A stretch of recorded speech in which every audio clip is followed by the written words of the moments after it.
Surat traffic પોલીસની બેદરકારી સામે આવી। એક્ટિવા ચાલકનું એક્ટિવા ઘરે હોવા છતાં પણ મેમો આપી દીધો। 3 ઓનલાઈન મેમો આવતા ફરિયાદી ચિંતામાં મુકાયો। સુરત પોલીસમાં અરજી કરી છતાં પણ કોઈ નિકાલ નથી આવ્યો અને કેટલું તંત્ર આગળ વધી ગયું છે તે આ દ્રશ્ય પરથી જોઈ શકાય છે કે વાહન રોડ પર નથી આવ્યું છતાં પણ તેનો મેમો ઘર સુધી પહોંચી જાય છે। ઘરે વાહન હોય છતાં પણ મેમો આવી જાય છે। એટલે કે જો તમે સુરતમાં રહેતા હો તો તમારા ઘરે તમારા વાહનને ઢાંકીને રાખજો। ક્યાંક ઘરે વાહન હોય અને તમને મેમો આવી જાય, ઘરે વાહન પાર્ક કરેલું હોય ને મેમો આવી જાય, તે પ્રકારે સુરત ટ્રાફિક પોલીસ હાલમાં કાર્યવાહી કરી રહી છે। કંઈ પણ કરીને લોકો પાસેથી પૈસા ઉઘરાવવાના અને ખોટી રીતે પૈસા ઉઘરાવવાના।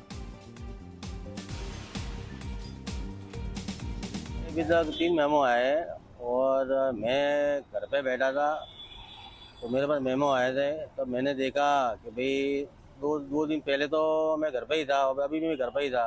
तो मैं कैसे आया? फिर मैंने जहाँ से गाड़ी लाई मैं दोस्त को फ़ोन किया, दोस्त ने वो आरटीओ वाले को फ़ोन किया।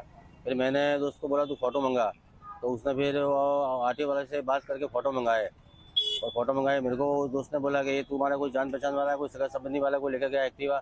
तो मैंने बोला नहीं ये तो कोई हमारा कोई सगे संबंधी वाला कोई है ही नहीं है, तो एक्टिवा तो मेरे घर पे पड़ी है। फिर जाके मालूम पड़ा कि कोई मेरा एक्टिवा कोई का नंबर कोई सेम कोई यूज़ कर रहा है।